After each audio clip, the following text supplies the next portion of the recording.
الصلاة خير من النوم. الحمد لله نحمده ونستعينه ونستغفره ونؤمن به ونتوكل عليه ونعوذ بالله من شرور أنفسنا ومن سيئات أعمالنا من يهده الله فلا مضل له ومن يضلل فلا هادي له ونشهد أن لا إله إلا الله وحده لا شريك له ونشهد أن محمدا عبده ورسوله صلى الله تعالى عليه وعلى آله وأصحابه وبارك وسلم تسليما كثيرا. أما بعد فأعوذ بالله من الشيطان الرجيم. بسم الله الرحمن الرحيم.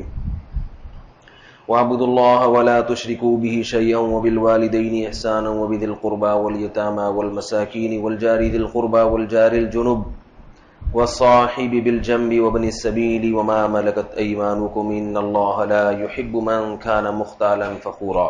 سورہ نساء آیت نمبر 36. اور کے ساتھ کسی کو شریک مت کرو، اور ماں باپ کے ساتھ، والدین کے ساتھ اچھا سلوک کرو، اور رشتہ داروں کے ساتھ اچھا سلوک کرو، اور یتیموں کے ساتھ، مساکین کے ساتھ، قرابت دار پڑوسی کے ساتھ، اور بغیر قرابت والے پڑوسی کا، اور وہ دوست یا وہ ساتھ پہلو میں رہنے والا ہے، اور مسافر کے ساتھ، اور ان غلاموں کے ساتھ جن کے تم مالک ہو. بے شک اللہ تعالیٰ تکبر کرنے والے اور شیخیاں بھگارنے والے کو پسند نہیں کرتے. اس آیت پر کئی ہفتوں سے درس چل رہا ہے، آج بھی انشاءاللہ اسی کی تکمیل کی کوشش کروں گا. اس میں جو سب سے اہم ترین ہے، جو آیت کی بنیاد ہے، وہ ہے حسن سلوک. اسلام کا ایک بہت بڑا حکم ہے لوگوں سے اچھا برتاؤ، لوگوں سے اچھا برتاؤ، جو کہ مسلمانوں میں نہیں ہے، اور غیر مسلموں میں ایک ہی یہ صفت ہے اچھے برتاؤ کی. تو اس کی وجہ سے ان کی تمام خامیاں چھپ جاتی ہیں، اور مسلمانوں کی تمام خوبیاں وہ نظروں سے اوجھل ہو جاتی ہیں ایک حسن سلوک کی بنیاد پر. حالانکہ اللہ کے رسول صلی اللہ علیہ وسلم نے حسن سلوک کی بہت زیادہ تاکید کی ہے. حسن سلوک میں بہت اہم ترین چیز یہ ہے کہ آپ نے کس کے ساتھ کیسا برتاؤ کرنا ہے، کس کی ذمہ داری کیا ہے. مسئلہ یہ ہے کہ کوئی آپ کے ساتھ بدتمیزی کرتا ہے، آپ اس کا جواب دیتے ہیں، تو وہ حسن سلوک کی آیتیں آپ پر فٹ کرنا شروع کر دیتے. حل کس نے کی تھی؟ اس نے کی تھی. دو آدمی لڑ رہے ہوں، لوگ کہتے ہیں کہ قرآن نے حکم دیا ہے محبت سے رہو، اور یہ دونوں لڑ رہے ہیں. حالانکہ ایک لڑ رہا ہو اور دوسرا دفاع کر رہا ہو اپنا. تو حسن سلوک اسی مفہوم ہے، کس نے کس کے ساتھ کیسا سلوک کرنا ہے. اس کے شریعت میں الگ الگ احکامات ہیں. یہ احکام معلوم نہیں ہوتے، اس لیے ہر شخص اپنے آپ کو مظلوم سمجھتا ہے. ہر شخص اپنے آپ کو مظلوم کہ مجھ ظلم ہو رہا ہے، جبکہ ظلم کی ڈیفینیشن یہ ہے وضع شیء فی غیر محلہ، ایک شے کو جہاں رکھنا چاہیے تھا وہاں کے علاوہ کہیں اور رکھ دیا آپ نے. یہ اس شے کے ساتھ ظلم ہے. جس کی تعظیم کرنی چاہیے تھی اس کی نہیں کی، یہ ظلم ہے. جس کی نہیں کرنی چاہیے تھی اس کی کر لی، یہ بھی ظلم ہے. سمجھ رہے ہو بات؟ اب بیٹا اگر اپنے باپ کی تعظیم کرتا ہے یہ غلط ہے، ظلم ہے یہ. کیونکہ بیٹے پر لازم ہے کہ وہ باپ کی تعظیم کرے، باپ پر لازم نہیں ہے کہ بیٹے کی تعظیم کرے. باپ پر لازم ہے کہ بیٹے پر شفقت کرے. شفقت الگ چیز ہے اور تعظیم الگ چیز ہے. سمجھ رہے ہو بات کو کہ نہیں سمجھ رہے؟ بڑوں کو حکم ہے کہ چھوٹوں پہ شفقت کریں. چھوٹوں کی تعظیم نہیں ہے بڑوں کے لیے، بلکہ بڑا اگر چھوٹے کی تعظیم کرے یہ بد اخلاقی ہے، اس سے چھوٹا بگڑ جائے گا. بعض والدین اپنے بچوں کے ساتھ ظلم کرتے ہیں جبکہ وہ اس کو نام عدل و انصاف کا دیتے ہیں. بچہ کوئی چیز مانگے گا اسے فوراً دے دیں گے. سمجھ رہے ہو بات؟ کہہ رہے ہم اپنے بچوں پہ بڑے شفیق ہیں، بچہ جو چیز مانگتا ہے اسے پکڑا دیتے ہیں. گھر میں کچھ کھانا پکائے, بچہ کہہ رہے میں نہیں کھاؤں گا, تو بیٹا تو کیا کھائے گا, تو وہ بتا دے, جو کھائے گا وہ لے آئیں گے تیرے لیے. تو یہ کیا ہے, بچے کے ساتھ زیادتی ہے, اس کو بگاڑ رہے ہیں آپ, نفس پرست بنا رہے ہیں, اس کو شہوت پرست بنا رہے ہیں. کبھی کبھار تو ٹھیک ہے, ہمیشہ ایسا ہونا غلط ہے. اسی طرح یہ تو ہے غیر معمولی شفقت. لیکن جو اصل بات میں عرض کر رہا تھا, بچوں کی تعظیم, بڑا اگر بچے کی تعظیم کرنا شروع کر دے یہ غلط ہے, اس سے بچہ بگڑتا ہے. مثال کے طور پر بچہ کیا کر رہا ہے کہ جو باپ جو ہے نا بیٹے کو دیکھ کر احتراماً کھڑا ہو رہا ہے, غلط ہے, اس کی اجازت نہیں ہے. شوہر بیوی کے پاؤں دبا رہا ہے, اس کی اجازت نہیں ہے. یہ شریعت اس کو پسند نہیں کرتی. یہ حرام ناجائز تو نہیں کہیں گے, لیکن شریعت اس کو پسند نہیں کرتی. اس سے نظام عالم الٹ جائے گا. کہ اللہ نے عورت کو حکم دیا کہ وہ شوہر کی تعظیم کرے. شوہر کی اجازت نہیں کہ بیوی کی تعظیم کرے. شوہر کو حکم ہے کہ بیوی سے محبت کرے, شفقت کرے.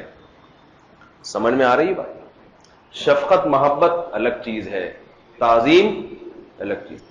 ماں اپنے بیٹے کے پاؤں دبا رہی ہے تو یہ بگاڑ رہی ہے اپنی بیٹی کو یا اپنے بیٹے کو. کبھی کوئی مجبوری ہو تو ایک الگ بات ہے, جیسے کوئی سخت کوئی بیماری ہو گئی, اس میں وہ تو کوئی بھی کسی کے پاؤں دبا سکتا ہے. باپ بیٹے کے بھی دبا سکتا ہے, شوہر بیوی کے بھی دبا سکتا ہے. مجبوری کے حکام تو ایک الگ ہوتے ہیں.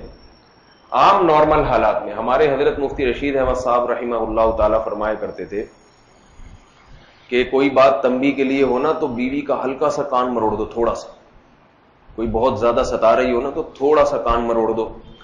شوہر بہت زیادہ ستا رہا ہو تو بیوی کو اجازت نہیں دیتے تھے کہ وہ بھی اپنے شوہر کا کان مروڑ دے. ٹھیک ہے نا, یہ اجازت نہیں ہے. اس سے نظام کیا ہو جائے گا, برباد ہو جائے گا. کیونکہ پھر گھر میں سربراہ نام کی کوئی چیز نہیں بچے گی. دیکھو یہ جو آرمی کے آفیسر ہوتے ہیں نا, آرمی کا جو قانون ہے نا بیس, وہ گوروں نے بنایا ہے. اور انگریز بڑا ہوشیار ہے, وہ قانون سازی جب کرتا ہے نا تو بہت سوچ سمجھ کے کہ اس کے اثرات کہاں کہاں تک پہنچیں گے. آرمی میں قانون ہے کہ جو کمیشن آفیسر ہوتے ہیں ان کو اگر گھر ملے یا وہ اپنی مرضی سے گھر لیں تو آرمی ان کو کرایہ دیتی ہے, لیکن ان کو اپنی مرضی سے گھر لینے کی اجازت نہیں ہے. اس میں کچھ شرائط کا ہونا ضروری ہے. نمبر 1, آپ مچھر کالونی میں نہیں رہ سکتے. سمجھ میں آ رہی ہے بات؟ آرمی کے آفیسر کو اجازت نہیں ہے کہ وہ مچھر کالونی میں یا کسی پست علاقے میں رہے. وہ سمجھتے ہیں اس میں افسر کی کیا ہے, توہین ہے. اس توہین کا نتیجہ کیا نکلے گا کہ جو ماتحت ہے نا ان کے دلوں سے تعظیم نکل جائے گی. تو کہیں گے تو رہتا کہاں ہے, پلیا کے ادھر اس پار تو رہتا ہے, تو ہم پہ آرڈر چلا رہا ہے. دوسری بات یہ کہ گھر میں اتنے کمرے ہونے چاہیے, لوکیشن کہاں کی ہو, گھر میں اتنے کمرے ہو. اسٹینڈرڈ کا ایک اسٹینڈرڈ بنا ہوا ہے, اس اسٹینڈرڈ سے کم کی اجازت نہیں دیتے, اجازت نہیں دیتے. اس آرمی کے آفیسر کو اجازت نہیں ہے کہ وہ آن ڈیوٹی چنچی میں بیٹھ کے آئے. سمجھ میں آ گئی نا بات؟ ممکن ہے وہ کہے کہ میں تواضع کر رہا ہوں, میں اتنا بڑا آدمی ہوں مگر میں گدھے پہ بیٹھ کے آتا ہوں. اجازت نہیں دیتی اس کو آرمی. وجہ اس کی یہ کہ بھئی ایک آپ کی اپنی شخصیت ہے, حیثیت ہے, اور ایک وہ آپ کی ذاتی ہے. اس ذاتی حیثیت میں آپ جو چاہے کریں. لیکن ایک آپ ہمارے ادارے کے آفیسر ہیں, اگر آپ کی بے عزتی ہوئی یا کوئی بھی ایسا کام جس میں جو عرف میں بے عزتی سمجھا جاتا ہے تو وہ آرمی کی بے عزتی ہے. دنیا میں لوگ کہیں گے, پوری دنیا کی, بھئی پاکستان آرمی کے جو بریگیڈیئر ہیں وہ گدھے پہ سفر کرتے ہیں, وہ جناب مچھر کالونی میں رہتے ہیں, وہ دھوتی پہن کے پریڈ کرتے ہیں. تو اسی طرح یاد رکھو کچھ بنیادی حقوق ایسے ہوتے ہیں جن سے جس کے حقوق ہوتے ہیں نا اس کو دستبردار ہونے کی اجازت نہیں ہے. یعنی جس کے حقوق ہیں اس کو خود ان حقوق سے دستبردار ہونے کی اجازت نہیں ہے. وجہ اس کی یہ ہے کہ اس سے نظام برباد ہو جاتا ہے. جو بڑی بڑی کمپنیاں ہوتی ہیں ان میں چپڑاسی بھی ہوتا ہے, مینیجر بھی ہوتا ہے. چپڑاسی کچھ بھی پہن کے آ جائے کوئی پرابلم نہیں ہے, دھوتی بھی پہن کے آ جاؤ, کچھ بھی پہن کے آ جاؤ. لیکن کمپنی کے مینیجر کو اجازت نہیں ہے کہ وہ جیب پہ لٹک کے آ رہا ہو یا ٹوکے پہ لٹک کے آ رہا ہو. اس کو کمپنی گاڑی دیتی ہی اس لیے ہے کہ آپ اس گاڑی میں آتے ہوئے اچھے لگیں گے. اور آپ کے اچھے لگنے سے ہماری کمپنی لوگوں کو اچھی لگے گی. سمجھ رہے بات؟ ہمارا مقصد آپ کا اچھا لگانا نہیں. اسی طرح اس کو حکم ہوتا ہے کہ پورے پراپر ڈریس میں آئے وغیرہ وغیرہ. آپ جائیں کبھی کمپنیوں میں, آپ تو مجھ سے زیادہ دیکھتے ہوں گے کیسے اندر سے بے شک بغلیں بڑی ہوئی ہوں اور کھٹمل اس میں تیر رہے ہوں, اوپر سے بہرحال بڑے کھرچے ہوئے نیٹ کلین ہوتے ہیں. مسلمان صاف ستھرا ہوتا ہے جمعے کے دن. باقی جو مسلمان کی صفائی ہے نا اس پر اعتبار نہ کیا کرے, ہو سکتا ہے اوپر سے ہی ہو وہ سب دکھانے کے لیے. خیر, تو اسی طرح اللہ تعالیٰ نے حقوق کا جو ایک رشتہ آپس میں جوڑا ہے, یہ پورا نظام جو اللہ تعالیٰ کا چل رہا ہے وہ اس پر کہ کچھ بڑے ہیں کچھ چھوٹے ہیں, کچھ علماء ہوں گے کچھ عوام ہوگی, کچھ جو ہے مالدار ہوں گے کچھ غریب ہوں گے. مرد اور عورت کا ایک نظام ہے, مرد کو اللہ نے زیادہ قابل عزت بنایا, عورت ہے. ہاں عورت ہے, اگر کسی مرد کی ماں ہے تو وہ ماں ہونے کی وجہ سے مرد سے زیادہ قابل تعظیم ہے اپنے بیٹے کے لیے, اپنی اولاد کے لیے. تو یہ سارا جو اللہ تعالیٰ کا بنایا ہوا نظام ہے نا, اگر ہم ایک دوسرے کے حقوق کو پہچاننا ختم کر دیں کہ کس نے کس کی تعظیم کرنی ہے تو وہ سارا نظام عالم برباد ہو جائے. میں جب بھی کوئی جھگڑا دیکھتا ہوں تو اس کے پیچھے یہی چیز دیکھتا ہوں کہ یہاں جھگڑا اس لیے ہو رہا ہے کہ جھگڑا کرنے والے کو اپنے حقوق کا علم ہے ہی نہیں. جیسے میں اس جمعے کو جس حضرات نے میرا بیان سنا تو ایک میں نے مثال دی تھی کہ بیٹا بوڑھے باپ سے مطالبہ کرتا ہے کہ جائیداد میں جو میرا حق بنتا ہے وہ مجھے دے دیں, حالانکہ تیرا حق بنتا ہی نہیں ہے. وہ تو جب ابا مریں گے تو بنے گا, جب تک زندہ ہیں تو شریعت باپ کو تو اجازت دیتی ہے کہ بیٹے سے مال مانگو, بیٹے کو تھوڑی اجازت دیتی ہے کہ آپ ابا سے مانگیں. اللہ کے نبی نے یہ نہیں فرمایا انت ومالک لابنک کہ تو اور تیرا مال تیرے بیٹے کا ہے, یہ کسی حدیث میں نہیں ہے. حدیث میں آتا ہے انت ومالک لابیک, تو بھی تیرا مال بھی تیرے باپ کا ہے. تو خود مالک نہیں ہے اپنا, تیرا باپ تیرا مالک ہے. تیری گردن کا مالک تو تیرا باپ ہے, تو اس کی بغیر نہیں چل سکتا, اور تیرا مال بھی کس کا ہے؟ باپ کا مال ہے. تو ہو کیا رہا ہے؟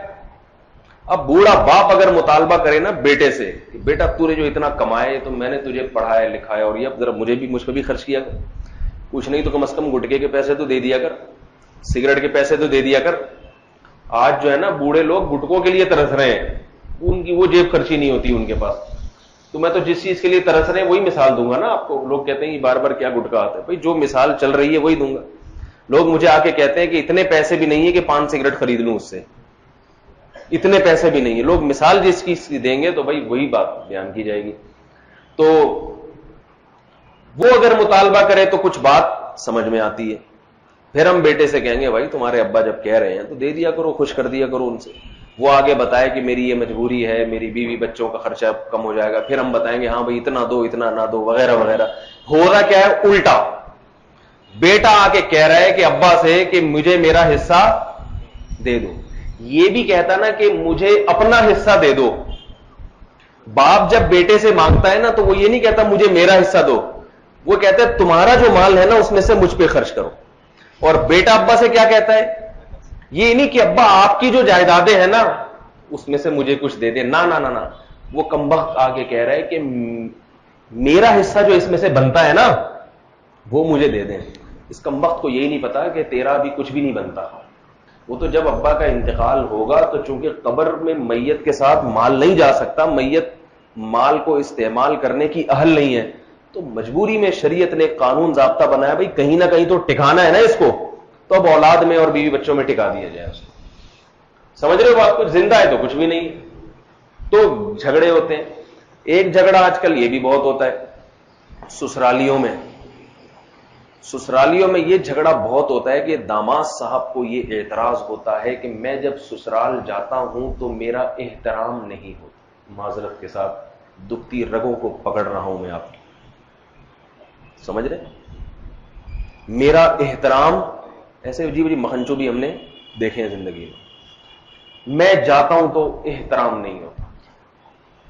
ہونا یہ چاہیے کہ سسرال والے کہیں کہ ہم جب داماد کے گھر آتے ہیں تو ہمارا احترام نہیں ہوتا، کیونکہ شریعت نے جو قابل احترام بنایا ہے، حدیث میں آتا ہے ان احق ما اکرم به الرجل ابنته او اختہ، سب سے قابل احترام وہ ہے جس کی بیٹی یا بہن تمہارے نکاح میں ہے. سمجھ میں آ رہی ہے بات کہ نہیں آ رہی؟ آپ نے کسی کی ہمشیرہ سے نکاح کیا تو آپ کے جو برادر نسبت ہیں، آپ کی ہمشیرہ کے بھائی، آپ پر لازم ہے کہ آپ اس کا احترام کریں. اس نے آپ کا بہت اکرام کر دیا کہ اپنی بہن دے دی آپ کو، بہت بڑا اکرام کر دیا، اب شکرانے میں آپ پر لازم ہے کہ آپ ساری زندگی اس کا احترام کریں. کسی شخص نے اپنی بیٹی آپ کے حوالے کر دی تو اس سے بڑا اکرام کیا ہو سکتا ہے؟ یاد رکھو، دنیا میں کوئی بھی کسی کو گفٹ دیتا ہے نا تو اس میں غلطی کر سکتا ہے اور زیادہ کھود کریز سے کام نہیں لیتا. لوگ کسی کو تھوڑا سا دیندار دیکھ کے ہدیہ دے دیتے ہیں، حالانکہ دل نہیں مان رہا ہوتا، لیکن چلو جی پگڑی ہے، داڑھی ہے، شاید نیکی ہو ہم سے، چلو بھائی یہ لو جی. بعد میں پتہ چلتا ہے کہ بھی فراڈی ہے، چلو کوئی بات، ہم نے تو اللہ کے لیے دیا تھا. کیا خیال ہے؟ اس لیے زیادہ تحقیق نہیں کی جاتی ہدیہ دینے میں، لیکن بیٹی یا بہن دینے میں کیا مطلب؟ ایسے دے دیا جاتا ہے کسی کو، لے بھائی، نہ اس میں 6 مہینے ٹوپی ڈراموں والے استخارے. یہ جو استخارے ہیں نا، یہ ٹوپی ڈرامے جو آج کل ہو رہے ہیں، شریعت میں استخارہ الگ ہے، لیکن بہرحال جس قسم کے بھی ہوں استخارے نکالتے رہتے ہیں. پھر اس کی تفتیش، کماتا کیا ہے وغیرہ وغیرہ، کیونکہ یہ اس کی علامت ہوتی ہے. آپ اپنی بیٹی یا بہن کے لیے جب کسی کو سلیکٹ کرتے ہیں تو یہ سلیکشن اس کی علامت ہوتی ہے آپ کے لیے، اپنی بیٹی یا بہن کے لیے اس سے بہتر آدمی آپ کی نظر میں کوئی بھی نہیں ہے. بہت بڑا، یعنی بہت بڑی سلیکشن ہوتی ہے، یہ بہت بڑا اکرام ہے. لیکن ہوتا کیا ہے کہ جس نے اکرام کیا تو اللہ کے نبی تو فرما رہے ہیں اب ساری زندگی کے لیے وہ قابل احترام. جیسے والدین نے اولاد کو جنا تو اس جننے کی وجہ سے ساری زندگی کے لیے والدین قابل احترام بن گئے نا. بھائی کیوں نہیں آ رہی بات سمجھ میں؟ کیونکہ وہ آپ کی زندگی کا سبب بن گئے، اب ساری زندگی کے لیے وہ آپ کے لیے کیا بن گئے؟ قابل احترام. تو ہونا یہ چاہیے کہ جس کی بیٹی یا بہن آپ کے نکاح میں ہے وہ خاندان ساری زندگی کے لیے کیا بن جائے؟ قابل احترام. اس کو شکایت ہو کہ ہم جب ان کے گھر آتے ہیں پوچھتے نہیں ہیں، تمیز سے بات نہیں کرتا، تو یہ ہے وہ ہے وغیرہ وغیرہ. لیکن معاملہ کیا ہو رہا ہے؟ یہ منحوس. مجھے تو غصہ آتا ہے پھر ایسی باتوں میں. ایسے میرے سامنے واقعات بہت، یہ سسر کے گھر جا کے آلتی پالتی مار کے بیٹھ جاتا. ہاں بھائی مجھے نہ چائے کا پوچھا، گھنٹے سے بیٹھا ہوں یہاں پہ، سے تو اچھا میں جیل چلا جاتا. گھنٹے سے بیٹھا ہوں، نہ کم بخت یہاں کوئی چائے کا پوچھتا ہے، نہ یہاں پر کوئی لسی کا پوچھا، نہ گٹکے کا پوچھا. یہ کوئی انسانیت ہے؟ اور اگر سالی نہیں آ کے سامنے بیٹھتی پھر تو اس کو اتنی تپ چڑھتی ہے کیا بتاؤں آپ. پھر تو اپنی بے اکرامی پر اس کو اتنا غصہ آتا ہے کہ میری سالیاں میرے سامنے مجھ سے پردہ کرتی ہیں، میں کوئی غلط آدمی ہوں؟ یہ سوالات ہیں. میں کوئی 2 نمبر ہوں؟ میں کوئی اپنی سالیوں کو دیکھنے کے لیے آتا ہوں؟ مجھ سے مسکرا کے بات، یہ سب ہو رہا ہے گھروں کے اندر. اس سے بات نہیں کرتی تمیز سے، اور جناب یہ کیا ہے، یہ میں تو آیا تھا، دل میں تو یہ ہوتا ہے میں تو آیا اس سالی کے چکر میں ہی تھا، یہی تمیز سے بات نہیں کر رہی تو میں کہاں جاؤں. تو یہ ساری گڑبڑیں کہاں ہوتی ہیں؟ ہاں یہ نہیں ہے کہ سسرال والے داماد کی توہین کر کے دھکے دے کے گھر سے نکال دیں، میں یہ نہیں کہہ رہا. مطلب یہ کہ احترام کا جو اصل محل ہے وہ کون ہے؟ بھئی سسر ہے. آپ نے اس کا احترام کرنا، اس نے داماد کا احترام نہیں کرنا. کیونکہ ہمارا کلچر ہندوؤں والا ہے، اس لیے سسر ہمیشہ داماد سے دب کے رہے گا، اس کی جوتیاں چاٹتا رہے گا ساری زندگی. سسرال والے داماد کی ساری زندگی جوتیاں چاٹتے ہیں ہندوؤں کی طرح. کیوں؟ انہیں ڈر ہوتا ہے طلاق دی تو بیڑا نہ غرق ہو جائے گا کہیں ہماری بچی. ساری زندگی چاہے وہ کتنا ہی ظلم کرے، بس بچیوں کو سکھایا جاتا ہے تم نے بس دب کے رہنا ہے، تمہاری قسمت میں ذلت لکھی ہوئی ہے. سمجھ میں؟ ایک دفعہ ہم نے اپنی بیٹی کسی کو دے دی، اس کا مطلب قیامت تک کے لیے ہم کیا ہو گئے؟ ذلیل ہو گئے. اس کی وجہ کیا ہے میں وہ نہیں بتاؤں گا آپ کو، پھر موضوع کہیں اور چلا جاتا ہے. وجوہات وہی ہیں کہ ہم نے شادی کے بارے میں آدھا نظام اسلام کا لیا اور آدھا کہاں سے لیا؟ ہندوؤں سے. تو سارا وہ پھر سیٹ اپ بیٹھ نہیں رہے، فٹنگ نہیں آ رہی ہے. تو اب یہ دامادوں کو جو غصہ آتا ہے نا سسرالوں پر، یہ غلط غصہ ہے. ہونا ان کو چاہیے کہ ہمارا اکرام نہیں کرتا. اسی طرح چھوٹے بھائی پر لازم ہے کہ بڑے بھائی کا احترام کرے. تو تڑاک سے بات نہ کرے, زیادہ بولے نہیں اس کے سامنے, اس کو زیادہ نصیحتیں نہیں کرے, بیٹھ کے سمجھا رہا ہے تو یہ کر لیا کرو. اس سے بڑے بھائی کے جذبات کو ٹھیس پہنچتی ہے, اس کو یہ احساس ہوتا ہے کہ یہ ہے چھوٹا مگر کوشش کیا کر رہا ہے. اس کو کیا ہو گیا بھائی؟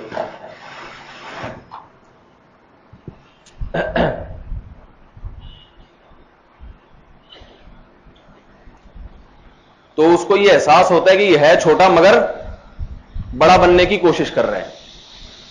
تو چھوٹے کو چاہیے جب بڑا بیٹھا ہو چپ کر کے آرام سے بیٹھ جائے, کوئی ایسی حرکت نہ کرے جس سے اس کو اپنی بے عزتی محسوس ہوتی. بڑا کر سکتا ہے کیونکہ بڑے پر لازم نہیں ہے کہ چھوٹے کی تعظیم کرے, بڑے پر لازم ہے کہ چھوٹے کے حقوق کا خیال کرے. وہ خیال کا مطلب یہ ہے کہ وہ چھوٹے سے پوچھے کہ بھائی تمہیں کسی چیز کی ضرورت ہو تو مجھے بتا دیا, جاب کے سلسلے میں کہیں سفارش لگوانی ہے, کہیں پوا لگوانا ہے, پیسے چاہیے, رشوت دینی ہے, یہی ہوتا ہے آج کل. اور کیا مدد کرے گا بیچارہ, کہ رشوت کہیں دینی ہے تو مجھے بتانا, میں ہوں نا جہنم میں جانے کے لیے. سمجھ لیں. تو خیر بعض صورتوں میں رشوت دینے کی اجازت بھی ہے, تو کہیں جائز رشوت ہے وہ ہے تو مجھے بتاؤ, اور کہیں نکاح کا پیغام بھیجنا ہے تو میں تیرا بڑا بھائی ہوں مجھے بتا, جہاں بولے گا میں تیری مدد کروں گا. سمجھ رہے ہو. دکان کھولنی ہے وہی گٹکے کی آ جائے گی, چھوٹی سی دکان تو اسی کی ہوتی ہے, بتا تھوڑی سی انویسٹمنٹ میں بھی کر دوں گا, چل چھوٹا ہے چل جانے. تعظیم لازم نہیں ہے بڑے پر کہ وہ چھوٹے کے احترام میں کھڑا ہو جایا کرے, اس کے سامنے سگریٹ نہ پیے, اس کے سامنے گٹکے کی پیک نہ پھینکے اور یہ سب نہ کرے. یہ بڑے پر لازم نہیں ہے, چھوٹے پر لازم ہے کہ بڑے کے سامنے ایسی کوئی حرکت نہ کرے جسے چھچھورا پن کہا جاتا ہے یا جس میں وہ اپنی توہین محسوس کرے. میں دیکھتا ہوں کہ گھروں میں ذرا سی غلطیوں سے آگ لگتی ہے, ذرا سی غلطیوں سے. اب میں نے ایک دفعہ دو بھائیوں میں لڑائی دیکھی, چھوٹا بھائی جو ہے نا بیٹھا ہوا ہے کرسی پر اور ٹانگ ہلا رہا ہے. ایسے لوگ بازوں کو عادت ہوتی نہیں بیٹھ کے ٹانگ ہلاتے رہتے ہیں, ہونے کو تو کچھ بھی نہیں ہے. میں دیکھ رہا ہوں بڑے کا منہ لال سرخ ہو رہا ہے, وہ اسے بول رہا ہے بھائی چھوڑ دے, کیا کر رہا ہے؟ وہ کہہ رہا ہے کیا کر رہا ہوں, غلط تھوڑی کر رہا ہوں میں, کوئی ٹانگ ہلا رہا ہوں. اب وہ پھر ہلا رہا ہے, وہی آپس میں تو تڑاک. اب چھوٹا کیا کہہ رہا ہے کہ دیکھو میرے بڑے بھائی کو میرا ٹانگ ہلانا بھی پسند نہیں ہے. اب دیکھو عنوان تو بڑا اچھا ہے کہ ٹانگ ہلانے پر بھی اس گھر میں پابندی ہے. بھائی کوئی پابندی نہیں ہے, آپ پورے ہلیں گھر میں, جھولا جھولیں آپ. بات یہ کہ جب اس کو ایک عمل سے تکلیف ہو رہی ہے اس کے سامنے تھوڑی دیر کے لیے رک جائیں. یہ تعظیم کے خلاف ہے, یہ تعظیم کے خلاف ہے. لیکن جب وہ دیکھتا ہے نا بڑا کہ چھوٹا میرا احترام نہیں کرتا, وہ پھر ہاتھ کھینچ لیتا ہے. کیونکہ جب کسی انسان کو اپنے بڑے ہونے کا احساس دلا دیا جائے نا تو پھر انسان کا ظرف بڑا کھل جاتا ہے, بڑا کھلتا ہے ظرف کہ یار یہ مجھے بڑا سمجھتے ہیں. پھر وہ خرچ کرنے میں خوش ہوتا ہے, اسے پتا ہے جتنا خرچ کروں گا میری بڑائی میں اضافہ ہوگا اور میری سربراہی بڑھ جائے گی. حاکمیت جو ہے نا, حاکمیت, یہ ایک انسان میں ایسی فطرت اللہ نے رکھی ہے کہ ہر آدمی کو حاکم بننے کا شوق ہوتا ہے, لیکن اسے پتا ہے کہ میرا احترام تو یہی ہوگا, میں جتنا بھی خرچ کروں گا میرے سامنے باتیں اسی قسم گٹکے کھائے جائیں گے, پی کے پھینکی جائیں گی.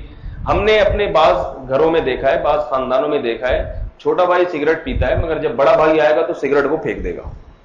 حالانکہ بڑے کو پتا ہے کہ چھوٹا پیتا ہے مگر اس کے سامنے نہیں پیے گا, اس کے سامنے نہیں پیے گا.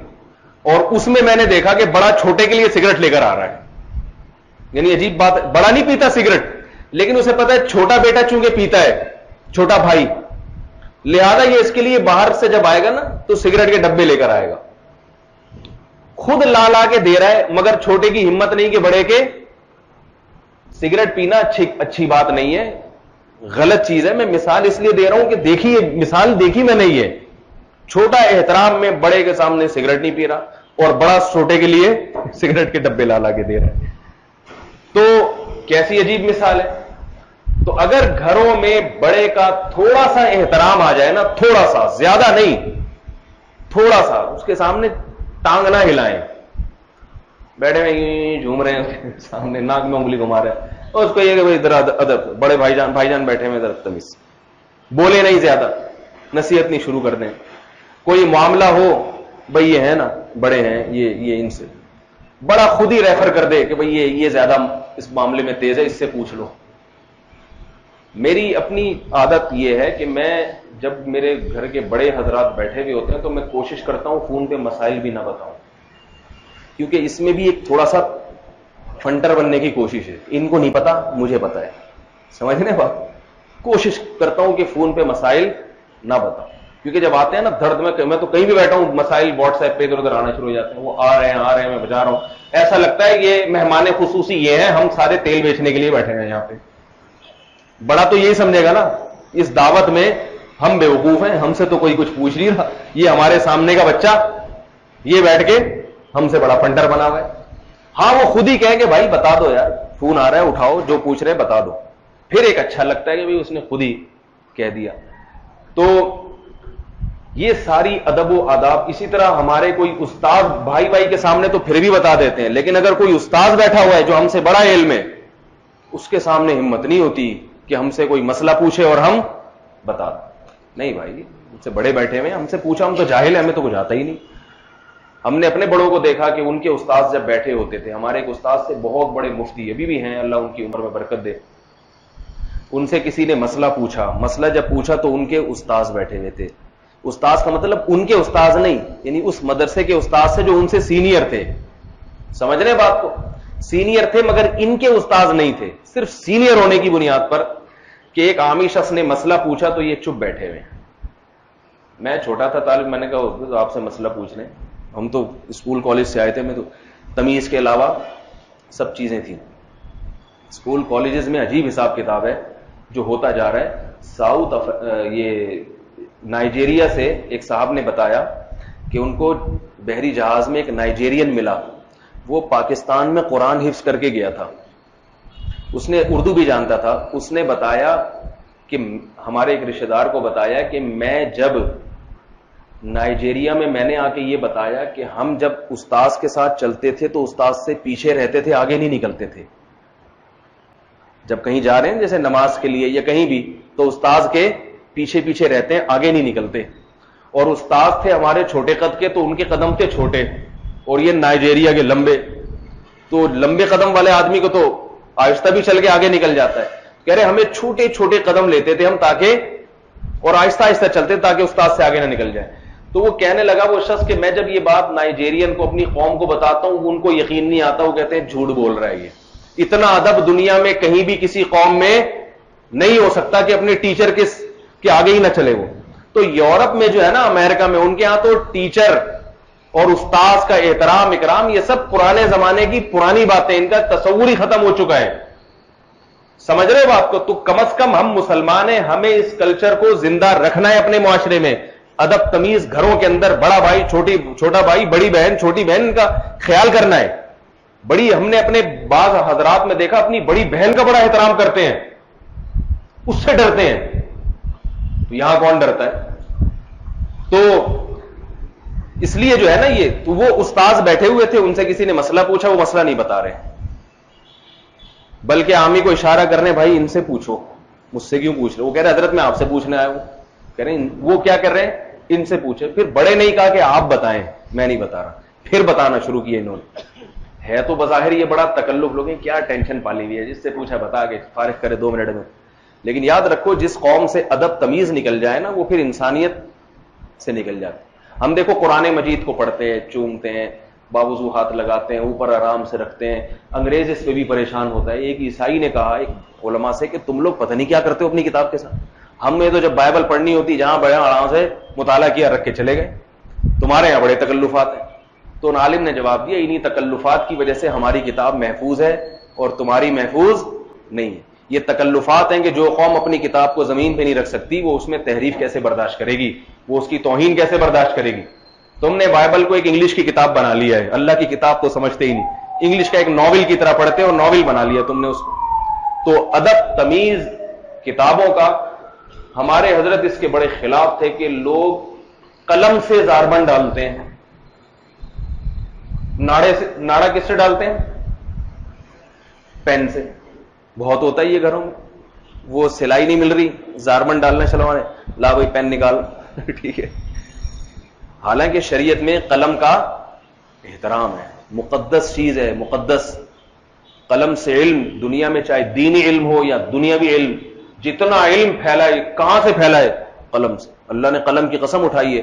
ہمارے شیخ حضرت مفتی رشید احمد صاحب رحمہ اللہ تعالی قلم کا اس قدر احترام کیا کرتے تھے کہ ان کی یہ پین پاکٹ تھا نا، جب بیت الخلا جاتے تھے تو قلم نکال کے باہر رکھتے تھے، پھر جاتے تھے واش روم میں. میں نہیں کہہ رہا آپ بھی اتنا کریں، لیکن بہرحال بزرگوں کی میں آپ کو باتیں بتا رہا ہوں. ان کو گھن آتی تھی اس سے کہ اتنی محترم چیز جس سے حدیثیں لکھی جاتی ہیں، جس سے اللہ کا کلام لکھا جاتا ہے، اور بہت ساری امت کی خیر خواہی اور اس کی باتیں ہوتی ہیں، وہ میں واش روم میں کیسے لے کے جاؤں؟ اور ہم نعرہ ڈال رہے ہوتے ہیں اس سے. اور میں نے تو بعض لوگوں کو دیکھا چائے میں چینی گول رہے ہیں. صحیح، کوئی مسواک سے گول رہا ہے، کوئی کیا کر رہا ہے. بھائی وہ پلاسٹک کا قلم تو گرم چیز میں وہ پلاسٹک گھل کے شامل ہوتی ہے، تو ویسے ہی بیڑا غرق کر دے گا، بیماریاں پیدا کرے گا. تو اللہ تعالیٰ ہماری قوم کی حفاظت فرمائے. تو میں یہ عرض کر رہا تھا کہ گھروں میں جو ایک دوسرے کے ساتھ حسن سلوک جس کا ان آیتوں میں اللہ نے حکم دیا ہے، اس حسن سلوک کا مطلب سمجھ رہے ہیں کیا ہے؟ کہ بڑا چھوٹا بڑے کا احترام کرے، کہ سامنے ایسی کوئی الٹی سیدھی حرکت نہ کرے. ایک صاحب کیا کر رہے تھے، اپنے بڑے بھائی کے سامنے بیٹھ کے اپنے کان سے میل نکال رہے تھے. یہ میں نے بھی اپنی آنکھوں سے دیکھا. اب کان سے میل نکالا، اس نے کہا بھائی نہیں کر بھائی میرے سامنے. یہ نہیں، میرے کان میں جو ہے نا کھجلی ہو رہی ہے. وہ ماچس کی تیلی میں روئی گھسا کے یوں یوں گھما رہے ہیں. وہ دونوں میں لڑائی ہو گئی بیٹھے بیٹھے. ہونی بھی چاہیے تھی کہ بھائی جب تیرا بڑا بھائی بیٹھا ہے تو تھوڑا سا کچھ احتیاط کر لے، اس کے سامنے کیوں یہ کان کا میل اس کو کیوں دکھا رہا ہے؟ ٹھیک ہے. لیکن وہ چھوٹا کیا کرتا ہے کہ میرے ساتھ زیادتی ہو رہی ہے، اس گھر میں مجھے کان میں تنکا ڈالنے کی بھی اجازت نہیں ہے. وہ جب کسی مفتی کے پاس آئے گا نا اپنا مقدمہ لے کے، کہے گا بتاؤ اس گھر میں انسان رہ سکتا ہے جس میں انسان کے ساتھ جانوروں سے بھی بدتر سلوک ہو رہا ہو؟ مفتی بیچارے یہ سمجھتے ہیں کہ شاید اس کو روزانہ باندھ کے منہ میں رومال گھسڑ کے اس کے جو ہے نا وہ روزانہ 8-10 تھپڑ لگائے جاتے ہوں گے. جانور سے بدتر سلوک تو پھر یہی ہوا. سلوک کیا ہو رہا ہے کہ اس گھر میں مجھے کان میں تنکا گھمانے کی بھی اجازت. بھائی کان میں تنکا گھسا سکتے ہیں آپ، کان میں تیزاب ڈال لیں، کوئی پرابلم نہیں ہے، لیکن یہ کام کسی بڑے کے سامنے نہ کریں. تھوڑا سا اس کو عزت دے دے. اور بعض لوگوں کی طبیعت اتنی کشادہ ہوتی ہے جن کو ہم سمجھ رہے ہوتے ہیں کہ غلط ہیں، ان کو تھوڑی سی ریسپیکٹ دے دو، تھوڑی سی عزت دے دو، ان کا دل باغ باغ ہو جاتا ہے، باغ باغ ہو جاتا ہے. چھوٹا بھائی اگر بڑے کو تھوڑی سی عزت دے دے نا، وہ اتنا دل اس کا بڑا ہو جاتا ہے، میں آپ کو کیا بتاؤں. کبھی دے کے دیکھیں عزت کہ بھائی میں یہ کر رہا ہوں، یہ کام کر رہا ہوں، میں چاہ رہا ہوں کہ آپ بڑے ہو، آپ میں رشتہ لینے جا رہا ہوں، میں چاہ رہا ہوں کہ سیٹنگ ویٹنگ تو پہلے سے خود کر کے بیٹھا ہوا ہے. ٹھیک ہے، میں چاہ رہا ہوں کہ آپ خاندان کے بڑے، آپ اگر اوکے کریں گے تو یہاں شادی ہوگی ورنہ نہیں ہوگی. وہ تو اوکے کرے گا آپ کی طبیعت دیکھ کے، لیکن وہ کہے گا کہ اس نے مجھے کیسی عزت دی ہے، بڑا سمجھا ہے. اسی طرح اللہ تعالیٰ نے عورت کو حکم دیا ہے کہ مرد کا احترام کریں. بہن بھائی کا احترام نہیں کرتی. سمجھ رہے ہو باپ؟ بہن کیا نہیں کرتی؟ بھائی کا احترام. مرد اگر اونچی آواز سے بات کرے، بد اخلاق ہو، غلط ہے، اسلام میں اس کی اجازت نہیں ہے. لیکن اللہ عورت کو حکم دیتے ہیں کہ تھوڑا کیا کرو، صبر کرو. دیکھو ایک اصول یاد رکھو کہ دنیا میں کوئی بھی عادل ایسا نہیں ہے جس میں ظلم نہ ہو، اور کوئی بھی ظالم ایسا نہیں ہے جس میں عدل نہ ہو.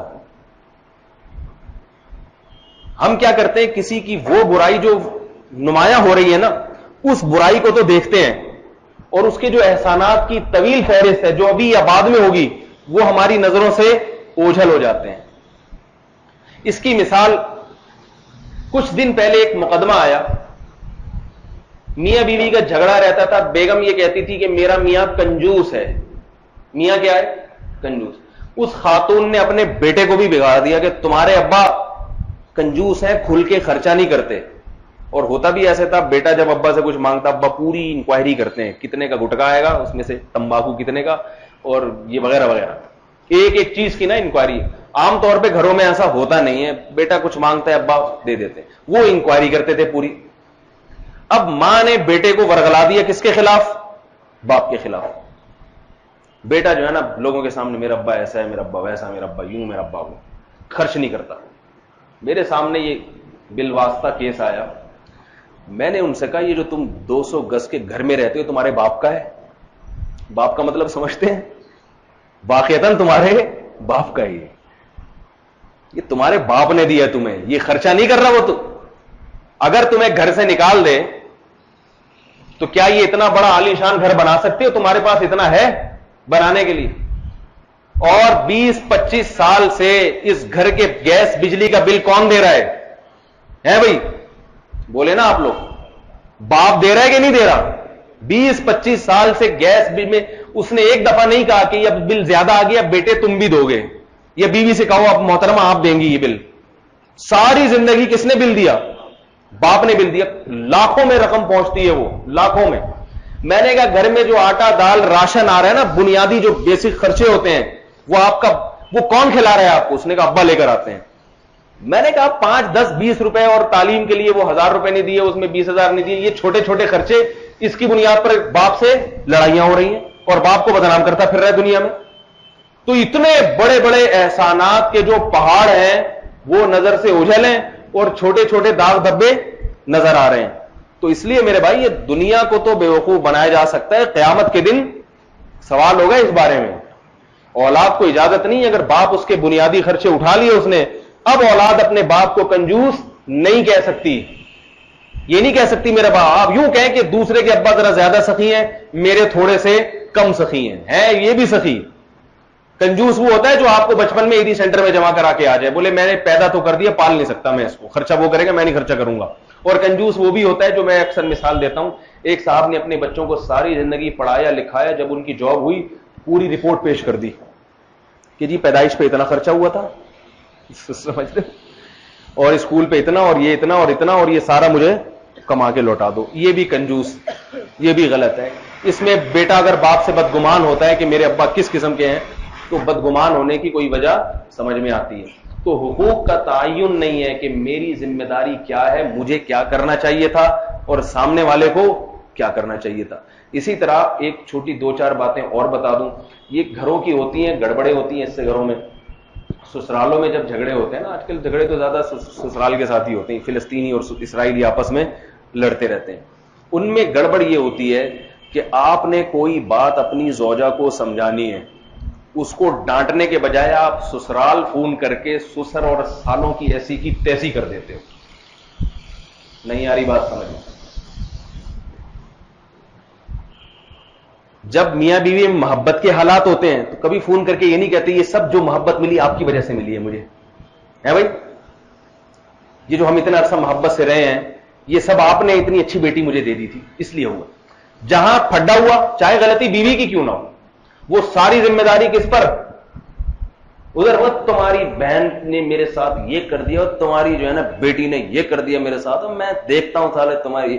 اب وہ بیچارے, کیونکہ ہندو معاشرہ ہے وہ تو انہوں نے تو دامادوں کے تلوے ہی چاٹنے ہیں, نہیں بیٹا نہیں بیٹا ذرا صبر کرو, ہم آ رہے ہیں, پولیس کو لے کے پہنچ رہے ہیں. یہ بھی گھٹیا حرکت ہے کہ آپ ایک عورت سے فائدہ اٹھا رہے ہیں, جہاں اونچ نیچ ہوئی سسرال کو ڈال دیا. اصول یہ ہے کہ جب کسی نے اپنی بیٹی یا بہن آپ کو دے دی تو دینے کا مطلب کیا ہے؟ تمام ٹینشنیں اب آپ نے اٹھانی ہے اس کی. بد اخلاق ہے, بد مزاج ہے اور کام کاج نہیں کرتی, تو یہ آپ نے ہی سیٹنگ کرنی ہے اس کی خود ہی بیٹھ کے گھر میں. بات بات پہ آپ سسرال فون کر کے ان کو تنگ کرتے ہیں, یہ گھٹیا نیچ حرکت ہے. باپ نے جب اپنی بیٹی دے دی تو اس کا مطلب کیا ہے کہ بھائی اب ذمہ داریاں دیکھو, جو کسی سے منفعت اٹھاتا ہے ذمہ داری بھی وہی اٹھاتا ہے. اس کے بزنس کا بھی ایک بہترین لا ہے, سود اسی کو تو کہتے ہیں کہ آپ ذمہ داری نہیں اٹھاتے, پروفٹ کماتے ہیں آپ. قرضے پر نفع لینا کیوں حرام ہے؟ 1 لاکھ آپ نے کسی کو قرضہ دیا, آپ اس پہ 100 روپے بھی نہیں کما سکتے قرضے پر, کہ بھئی یہ لاکھ تو مجھے پورے ملنے چاہیے, 100 روپے اضافی لوں گا. حرام. کیوں؟ آپ رسک نہیں لے رہے. ہاں آپ انویسٹمنٹ کریں 1,00,000 روپے کی, آپ بولیں اگر نقصان ہوا تو نقصان بھی میں اٹھاؤں گا, پھر نفع اٹھانے کی آپ کو اجازت ہے. سمجھ میں نہیں آ رہی بات؟ نہیں آ رہی میرا خیال ہے.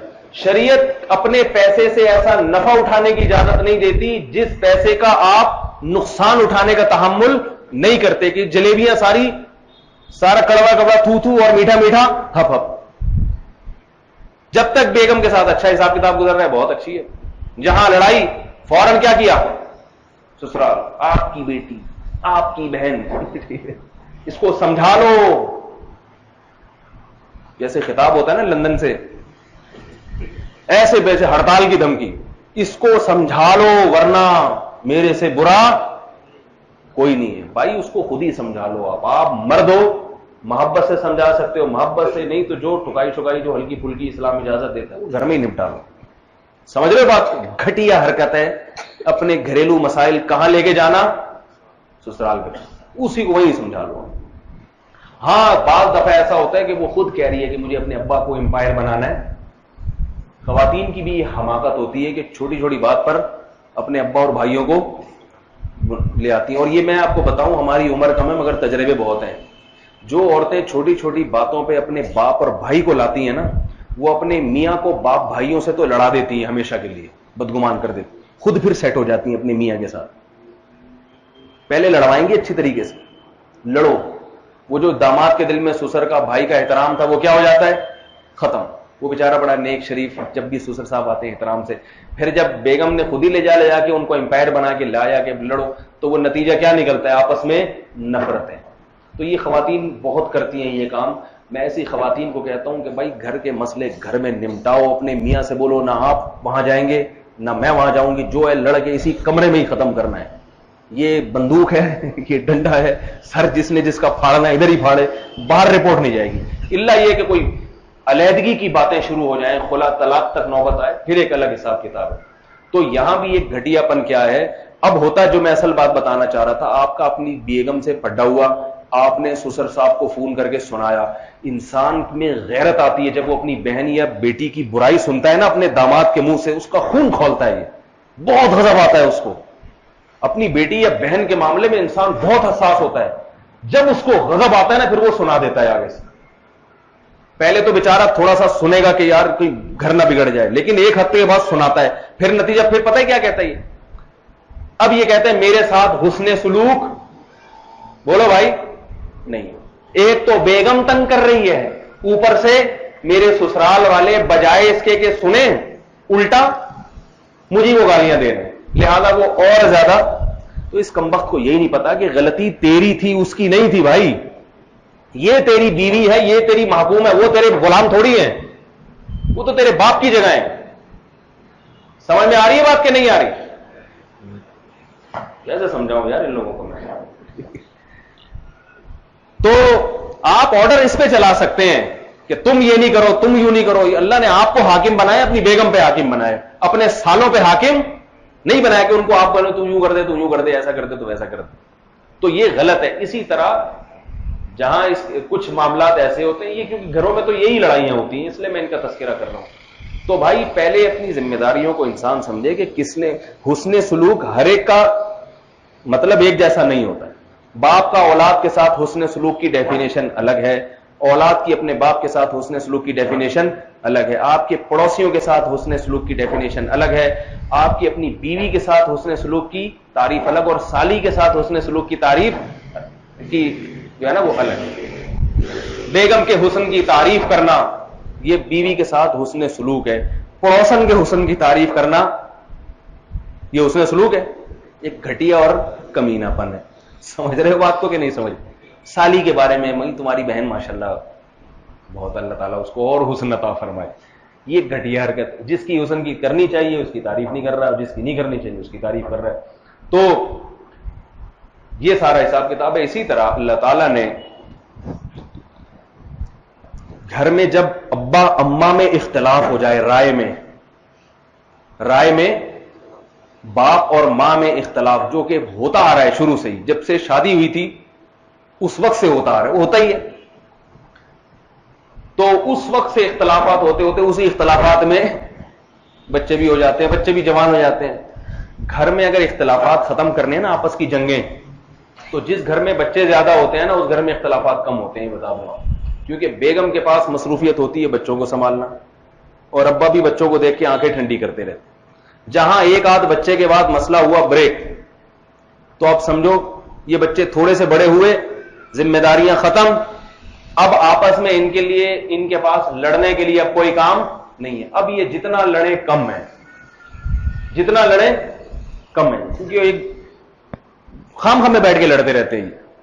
تو اب ہوتا یہ ہے کہ ماں اور باپ میں اختلاف ہو جائے حکم کے معاملے میں، اب یہاں کیا ہوتا ہے کہ ماں یہ کہتی ہے کہ میرا بچہ مجھے ماں نہیں سمجھتا. تو یاد رکھو شریعت کیا کہتی ہے کہ ماں اور باپ میں جب اختلاف ہو جائے تو بیٹا کس کا حکم مانے گا؟ بولو بھائی. میں ذرا آپ لوگ کا بھی امتحان لے لوں نا, ہمارے درس میں بیٹھے بیٹھے کچھ سیکھا بھی ہے کہ نہیں سیکھا. کس کا حکم مانے گا؟ باپ کا حکم یہاں, کیونکہ ماں کو باپ کی مرضی کے خلاف چلنے کی شریعت اجازت نہیں دیتی. جبکہ ہوتا کیا ہے, سب خواتین نہیں, بار بار بتاتا ہوں, جو بیان نہیں سنتی ان خواتین کی بات کر رہا ہوں. وہ کیا کرتی ہیں, بچوں کو اپنی طرف کھینچتی ہیں اور باپ کے خلاف برغلط. اس کی باتوں میں نہیں آ جانا. انہوں نے صرف ایک فیصلہ کیا تھا شادی کا, خود کی شادی, وہ صحیح تھا. باقی بچوں کی جس کی بھی شادی کا فیصلہ کریں گے یہ غلط فیصلہ ہوا. یعنی بیٹا کہہ رہا ہے نا میں نے وہاں کرنی ہے, اماں کہہ رہے ہیں, اماں کہہ رہی ہے وہاں کرنی ہے, ابا کہہ رہے ہیں میں نے شادی وہاں کرنی ہے. تو ہونا تو یہ چاہیے کہ ماں کہے کہ بیٹا میرا فیصلہ صحیح ہے, تمہارے ابا کا فیصلہ غلط ہے. انہوں نے اپنی باری میں بھی غلط فیصلہ کیا تھا, تمہاری باری میں بھی غلط فیصلہ کر رہے ہیں. سمجھ میں آ رہی ہے بات؟ لیکن ماں ایسی غلطی کبھی بھی نہیں. کہ اپنی باری میں تو بہت اچھا فیصلہ کیا تھا انہوں نے, مجھے سلیکٹ کیا تھا, لیکن تمہاری باری میں بدترین غلطی کر رہے ہیں یہ. تو بھائی جب اس نے اپنی باری میں اچھا فیصلہ کیا تھا تو بیٹے کی باری میں بھی اور بیٹی کی باری میں بھی ذرا اچھا ہی فیصلہ کرے گا وہ. اور اگر آپ کہتی ہیں کہ نہیں میری باری میں غلط فیصلہ کیا تھا, اس کا مطلب ہے کہ آپ صحیح نہیں ہیں, آپ صحیح نہیں ہیں. تو جب آپ صحیح نہیں ہیں تو بچوں کے فیصلہ کہاں سے صحیح ہوگا؟ تو شریعت نے حدود کھینچی ہے کہ بھائی سپیریئر گھر کا حاکم کس کو بنایا ہے بھائی. تو یہاں بھی حسن سلوک کا مطلب یہ ہے کہ جب آرڈر میں اختلاف ہو جائے تو جو باپ کی مرضی کے خلاف چلے گا شریعت اس کو ظالم کہہ رہی ہے, اور جو باپ کی مرضی کے مطابق چلے گا پھر اس پہ جو انگلی اٹھائے گا وہ انگلی اٹھانے والا ظالم ہوگا. تو حسن سلوک کا مطلب یہ نہیں ہر ایک سے مسکرا کے بات کرنا اور ہر ایک سے ہاں میں ہاں ملا دینا, جو جیسا چل رہا ہے ویسے چلتے چلے جانا, ہر ایک سے تھینک یو ہائے ہوئے کرنا, یہ حسن سلوک نہیں ہے. حسن سلوک ہر ایک کے لیے الگ الگ. اسی طرح عالم کا بھی تھوڑا سا بتا دوں, میں بتاتا نہیں عام طور پر, جب کسی عالم سے کبھی ڈانٹ پڑ جائے تو اس کو اخلاق کی حدیثیں نہ سنایا کریں. یہ بھی حسن سلوک کے. اب بعض دفعہ لوگ واٹس ایپ پہ تنگ کرتے ہیں, اوٹ پٹانگ باتیں پوچھ رہے ہیں لمبی ڈانٹ, بھائی میں ان سے کہتا ہوں بھائی ذرا تھوڑی سی مختصر کر لو. اخلاق کیا نبی کے یہی اخلاق تھے؟ بھائی یہ سوچ لیں کہ مولوی صاحب کو ہم سے زیادہ حدیثیں معلوم ہیں, یہ ہم سے زیادہ پڑھے لکھے ہیں, تبھی تو ہم ان سے مسئلہ پوچھ رہے ہیں. باقی میں یہ نہیں کہتا کہ کوئی شخص نصیحت کا محتاج نہیں ہے. نصیحت کے محتاج مفتی صاحب بھی ہوتے ہیں, عالم بھی ہوتے ہیں, بزرگ بھی ہوتے ہیں, لیکن بڑوں جس کو آپ بڑا سمجھتے ہیں وہ تو اپنے آپ کو بڑا نہیں سمجھ رہا, لیکن آپ کو سمجھ رہے ہیں نا, تبھی آپ نے اس سے رابطہ کیا ہے. تو اس کے اصول یہ ہوتے ہیں کہ اس کے منہ پہ اس کو نصیحت نہ کی جائے. سمجھ رہے بات؟ اس کو کسی اور عنوان سے. ہمارے فرماتے تھے کہ مسجد کے امام کو جب مسئلہ بتانا ہو نا, مسجد کے امام بھی بعض دفعہ مسائل کا علم نہیں جانتے, وہ کیا کرتے ہیں کبھی سجدہ صاحب واجب ہوتا نہیں ہے کر لیتے ہیں. اب مسئلہ یہ کہ فرض کی تیسری رکعت میں سورہ فاتحہ کے بعد اگر آپ نے سورت ملا لی تو سجدہ صاحب واجب نہیں ہوتا, لیکن امام لوگ کیا کرتے ہیں جب فاتحہ کے بعد سورت ملاتے ہیں غلطی سے تو سجدہ صاحب کر لیتے ہیں. ہمارے حضرت فرماتے تھے امام کو اگر یہ مسئلہ بتانا ہو نا کہ حضرت آپ کا یہ مسئلہ غلط ہے, ایسا نہیں بتائیں حضرت آپ غلط بتا رہے ہیں, صحیح یوں ہے. وہ امام کہے گا میں امام ہوں اور یہ مقتدی ہو, کے اس کو اپنی ذلت محسوس ہوتی ہے, اور یہ فطرت ہے انسان کی. تو حضرت فرماتے تھے کہ کہیں اننون نام سے نا پرچہ لکھ کے کسی ڈبے میں ڈال دیں, وہ سمجھو کوئی فرشتہ دے کر گیا یہ, یا ایسے طریقے سے کہ اس کو پتہ ہی نہ چلے. اور بعض دفعہ ساری زندگی خاموشی اختیار کر لینا یہ بھی جائز ہوتا ہے, کیونکہ غلط طریقے سے بات کرنا اس سے بہتر ہے کہ انسان وہ کہتے کہ بھائی مجھے اللہ نے مکلف نہیں بنایا, ان کی اصلاح کے لیے ان کے بڑے, چھوڑ دے ان کو اپنے حال پہ. تو یہ بھی بے ادبی کی باتیں ہوتی ہیں, اس کو خدا اس میں حسن سلوک, جس کو غصہ آ رہا ہے وہ بدسلوکی کرنے والا نہیں کہلائے گا, بلکہ جس کی نصیحت پہ غصہ آیا اس نے نصیحت کی کیوں. آپ اپنے ابا کو کہنے ابا آپ نماز پڑھا کریں, ابا آپ کو دیکھیں آپ پڑھیں گے تو ہم پڑھیں گے نا, آپ ایسے ان کو پوری گردان سنا رہے ہو نماز, ابا آپ پہ تو یہ چیزیں اچھی نہیں لگتی, اس عمر میں آپ ٹی وی دیکھ رہے ہیں, اس عمر میں آپ فلم دیکھ رہے ہیں. ابا کو آ گیا غصہ, میں نے تجھے جنا ہے یا تو نے مجھے جنا ہے. اب آپ نے حسن سلوک کی حدیثیں فٹ کرنا شروع کر دی کہ ایک تو ہم ابا کو جنت کی تبلیغ کر رہے ہیں اور ابا بجائے سننے کے غصے ہو رہے ہیں، جبکہ ہم نے علماء سے سنا ہے کہ حق بات سن کے غصہ آنا تکبر کی علامت ہے۔ علماء سے آپ نے سنا بھی بالکل درست، حق بات سن کے غصہ آنا تکبر کی علامت ہے، لیکن آپ کے ابا کو حق بات سننے کی وجہ سے غصہ نہیں آیا، غصہ اس لیے آیا کہ یہ کون ہوتا ہے مجھے حق بات سنانے والا، غصہ اس پہ آیا ہے۔ یہی وہ اپنے دادا سے سنتے تو ذرا بھی غصہ نہیں آتا ان کو۔ بات آ رہی ہے سمجھ میں کہ نہیں آ رہی ہے؟ ابراہیم علیہ السلام نے اپنے ابا کو کیسے سمجھایا تھا؟ کتنے محبت سے، کتنی چاشنی سے۔ ابا نے جب دھمکیاں دی نا کہ جان سے مار دوں گا، سلام علیک، یہ نہیں کہا کہ ابا آپ مار کے تو دکھائیں۔ ابراہیم علیہ السلام نے جب ابا کو کہا نا کہ ابا توحید شرک نہ کریں، رحمان سے دوستی کریں، مجھے ڈر ہے رحمان کا عذاب نہ آ جائے، یا ابتی ہے میرے پیارے ابا، سمجھا سمجھا کے تھک گئے۔ جواب میں ابا نے کیا کیا؟ اگر لئن لم تنتہی لارجمنک، اے ابراہیم اگر تو باز نہ آیا نا اپنی تبلیغ سے، پتھر سے مار کے ہلاک کر دوں گا تجھے۔ ابراہیم علیہ السلام کی جگہ ہم ہوتے، کہتے ہیں اٹھا کے تو دیکھیں ہاتھ، ایک پتھر اٹھا کے تو دیکھیں، دیکھتا ہوں، ہم نے بھی کوئی چوڑیاں نہیں پہنی ہوئی۔ ایسے موقع پر آپ یہ بات کرتے تو شریعت کیا کہتی؟ آپ حسن سلوک نہیں کر رہے۔ اتنے بڑے خلیل اللہ کے پیغمبر کیا کہہ رہے ہیں؟ سلام علیک، آپ پر سلامتی ہو۔ میں تبلیغ سے تو مایوس ہو گیا، اسباب سے مایوس، مگر اللہ سے مایوس نہیں ہوں۔ ساستغفر لک ربی، اپنے رب سے آپ کے لیے مغفرت کی دعا کرتا رہوں گا۔ اس کے بعد دوبارہ تبلیغ نہیں کی ہے۔ اس سے پتہ چلتا ہے کہ بار بار نصیحت کرنے سے بھی سامنے والے کو چڑ ہو جاتی ہے، یہ بھی بد اخلاقی ہے۔ ایک دفعہ سمجھا دیا، دو دفعہ سمجھا دیا، پھر سمجھا رہے ہیں، اگلا کہتا ہے بھائی اور کوئی کام نہیں۔ اب بیگم نماز نہیں پڑھتی، ایک دفعہ سمجھا دیا، دو دفعہ سمجھا دیا، یا تو آپ ٹھکائی لگائیں تیسری دفعہ میں، یا اس کو سمجھانا چھوڑ دیں۔ سمجھانا چھوڑ دیں مطلب براہ راست سمجھانا، بلکہ اب اس کو سمجھانے کے دوسرے طریقے، علماء کا نماز پہ بیان چلا دیا کریں۔ سمجھ میں آ رہی ہے بات؟ کیونکہ اب بار بار ایک ہی بات کو ریپیٹ کرنے سے سامنے والا چڑنے لگتا ہے۔ وہ کیا کہتا ہے، وہ میں نے اکثر وہ واقعہ سناتا ہوں نا، ایک مولوی صاحب جو تھے وہ بیان کر رہے تھے کہ 3 آدمی جنت میں جائیں گے، ہے بھائی، ایک وہ نہیں، 3 آدمی جہنم میں جائیں گے، ایک وہ جو سود کھاتا ہے، دوسرا وہ جو زنا کرتا ہے۔ ابھی تیسرے تک آنے والے ہوتے تھے کہ ایک آدمی کہتا تھا امام صاحب ایک مسئلہ پوچھنا ہے۔ ان کو غصہ آتا، بھائی پوری بات تو مکمل ہونے دے، پھر بتا دے بھائی دیکھو 3 آدمی جہنم میں جائیں گے، ایک سود کھانے والا، ایک زنا کرنے والا، اور ایک، وہ کہتے ہیں امام صاحب مسئلہ، کہتے ہیں بھائی بیٹھ جانا بھی بتاتا ہوں۔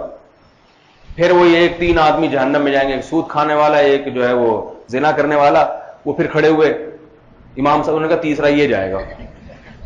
تیسرا کون جائے گا؟ یہ جائے گا۔ تو غصے میں نا انسان شریعت کو بھی بدل دیتا ہے۔ اب آپ بار بار پیچھے پڑ گئے، بھئی نہیں، نماز نماز نماز نماز، صبح سے لے کے رات تک۔ تو کیا ہوتا ہے، سامنے سے ڈر ہوتا ہے، وہ کفر بکنانا شروع کرتے، بولے جاؤ ایسے میں نے پڑھنی نہیں ہے۔ بعض بدبخت یہ بھی کہتے ہیں مسلمان ہے ہی نہیں، کافر ہو جاتے ہیں، اسلام سے خارج ہو جاتے ہیں۔ بڑا جرم ہے یہ۔ اللہ نے کیا کہا، وَلَا تَسُبُّوا الَّذِينَ يَدْعُونَ مِن دُونِ اللَّهِ فَيَسُبُّوا اللَّهَ عَدْوًا بِغَيْرِ عِلْمٍ۔ بتوں کی جب برائی بیان کرو نا ان کے سامنے، مشرکین کے، ایسے طریقے سے بیان نہ کرو کہ یہ اللہ کو برا بھلا کہنا شروع کر دیں۔ اس میں بھی ایسا حکمت والا طریقہ کہ یہ اپنی توہین محسوس نہ کریں۔ اگر آپ نے ایسے طریقے سے بتوں کی برائی بیان کی، یہ جس بت کی ساری زندگی عبادت کر رہے ہیں، جو ہے نا اس کے سامنے سجدہ کر رہے ہیں، ان کے دل میں تعظیم ہے، اور آپ نے ان بتوں کو فحش گالیاں دینا شروع کر دی ایک دم، تو یہ انسان سے ہضم نہیں ہوتی، وہ نتیجے میں خدا کو برا بھلا کہنا شروع کر دے۔ حکمت، مصلحت، حضرت مفتی شفیع صاحب رحمہ اللہ تعالیٰ فرماتے تھے نا کہ بات کیا کہنی ہے، کس سے کہنی ہے، کس وقت کہنی ہے، یہ ساری چیزیں ہوتی ہیں تو پھر تبلیغ مؤثر ہوتی ہے۔ تھوڑی سی بھی کہیں گڑبڑ ہوئی تو بجائے فائدے کے کیا ہو جاتا ہے، نقصان۔ تو اس طرح میں یہ بات عرض کر رہا تھا کہ حسن سلوک میں یہ بھی ہے کہ آپ باپ کو زیادہ نصیحتوں کی کوشش نہ کریں، بس دعا کریں، علماء کے بیان سنا دی، ہلکا پھلکا ہلکا، آپ جب دنوں تھوڑا نکلنے ہوئے، میں تو مذاق کر رہا تھا ٹھیک ہے، میں تو کیا کر رہا تھا، ہیں تو آپ ہی بڑے، تو ہم نے تو آپ کلمہ آپ سے سیکھا ہے۔ یہ بات یاد رکھو، باپ کتنا مرضی برا ہو، آپ کو کلمہ کہاں سے ملتا ہے؟ باپ مسلمان تھا تو آپ مسلمان ہو، یہ ساری نمازیں، حج، زکوٰۃ آپ کی سمجھ میں کلمے کے بعد آئیں۔ اگر باپ ہندو ہوتا تو پھر آپ کیا ہوتے؟ ہندو، پھر دیکھتے کہ آپ کیا کلمہ اور کیا داڑھی اور کیا اسلام۔ تو اس لیے ہم نے اپنے حضرت سے سنا کہ ماں باپ کا جو سب سے بڑا احسان ہے کہ جس کی وجہ سے ماں باپ مسلمان ماں باپ کی خدمت تو اور زیادہ لازم ہو، وہ کیا ہے کہ ان کی وجہ سے آپ مسلمان ہو، ان کی وجہ سے آپ کو کلمہ ملا۔